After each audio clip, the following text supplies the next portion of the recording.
Alors, je suis en train de préparer un travail en infodémiologie sur l'alcool et la santé publique. Et j'ai lu pas mal d'articles par rapport à l'alcool. Et j'étais un peu surpris de voir toutes les croyances que les gens ont par rapport à l'alcool.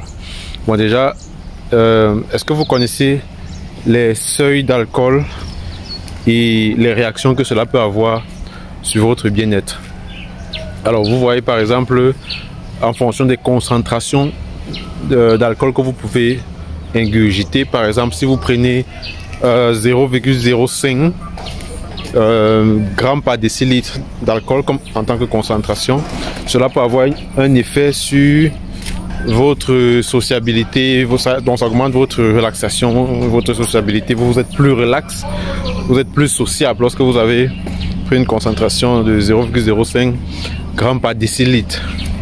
Et maintenant, si vous prenez une concentration qui va jusqu'à 0,08, cela peut avoir un effet sur la coordination de vos muscles, okay?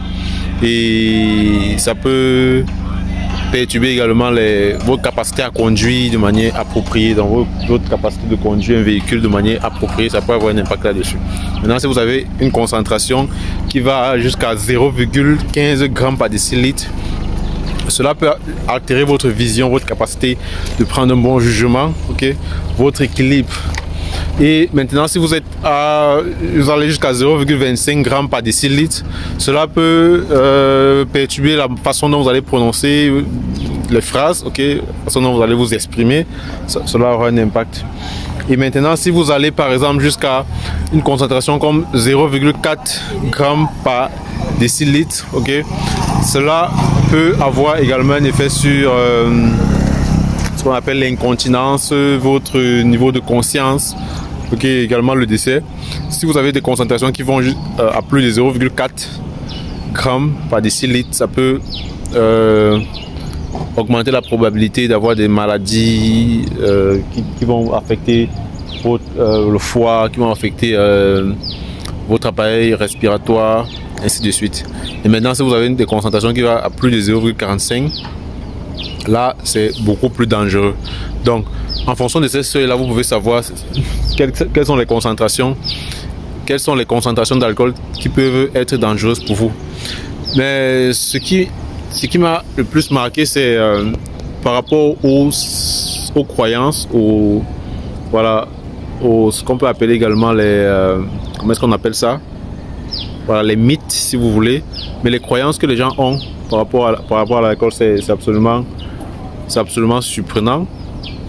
Notamment par rapport à la consommation d'alcool lors de la grossesse. C'est-à-dire, si vous êtes enceinte, ou alors si vous allaitez un enfant, quelles sont les croyances que les gens ont. Et ça, c'est absolument surprenant. Vous voyez, par exemple, il y a des croyances que les gens ont sur le plan de leur santé individuelle. C'est-à-dire, il y a plusieurs personnes qui pensent que l'alcool peut avoir des effets positifs sur leur santé individuelle. C'est-à-dire, ça peut déjà, par exemple, pour les femmes qui sont enceintes, beaucoup pensent que l'alcool peut améliorer la qualité du cerveau de l'enfant.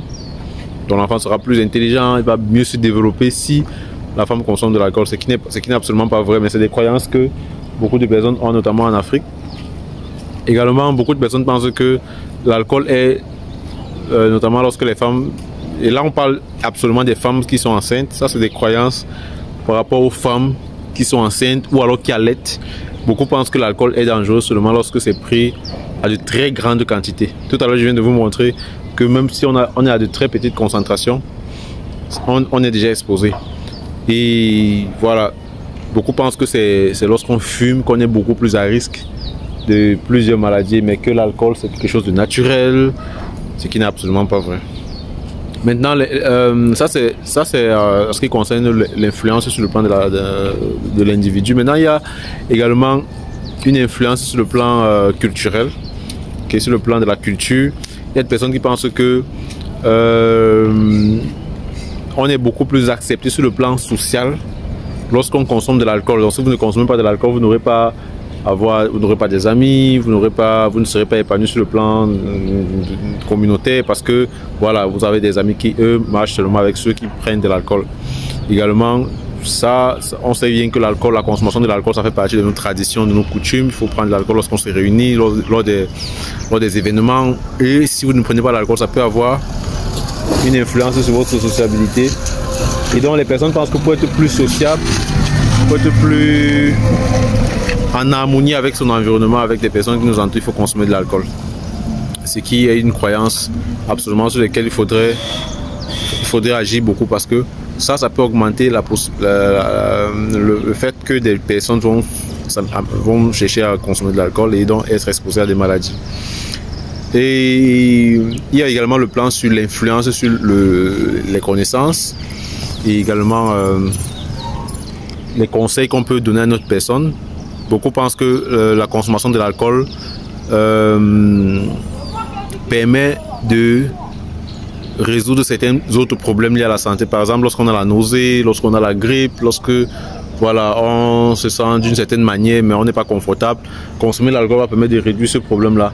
Et c'est la raison pour laquelle beaucoup de personnes consomment l'alcool notamment. Et là, je précise bien qu'ici, on parle des fausses croyances, ou alors des croyances, parce que c'est pas à moi de juger si elles sont fausses, des croyances, notamment en ce qui concerne les femmes enceintes. Et vous savez que les femmes enceintes, généralement, ont la nausée. Et beaucoup se disent que si on a la nausée, le meilleur moyen de résoudre ça, c'est de prendre un peu d'alcool.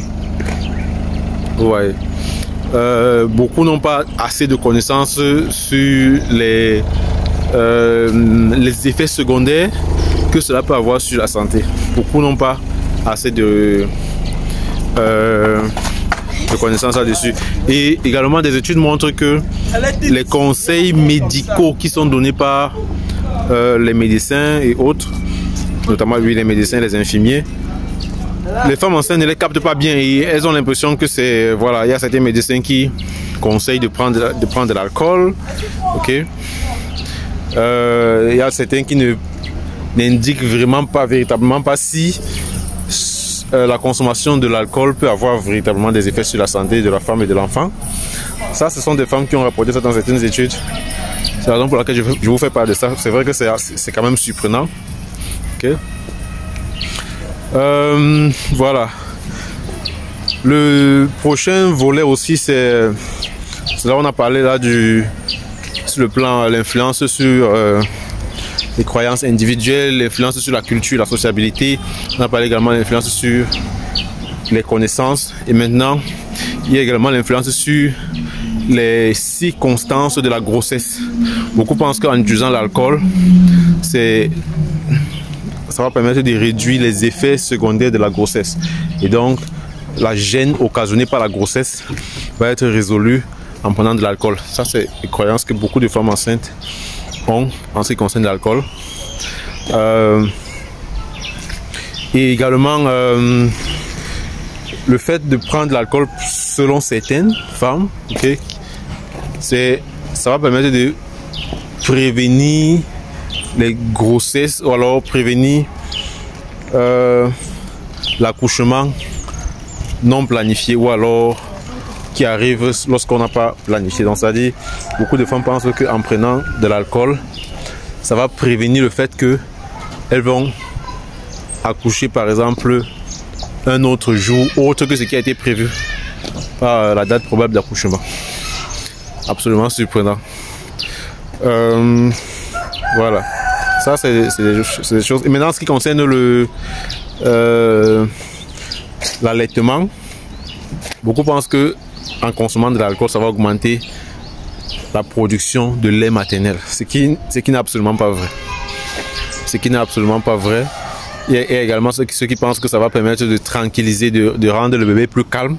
Il y a des femmes qui vont vous dire, et voilà, s'il y a des personnes ici qui travaillent dans les services maternels, maternité, vous pouvez faire part de cela en commentaire. Il y a des femmes qui vont vous dire, lorsque je prends de l'alcool, mon enfant ne bouge plus trop dans le ventre, il a l'air plus apaisé. Vous voyez, ça c'est des propos qui ont été recueillis dans plusieurs études en ce qui concerne les croyances des femmes enceintes, en ce qui concerne l'impact sur leur grossesse, également sur l'allaitement. Ça, c'est des fausses croyances et je pense qu'il y a beaucoup de sensibilisation à faire là-dessus en ce qui concerne nos femmes enceintes notamment et le large public de manière plus large.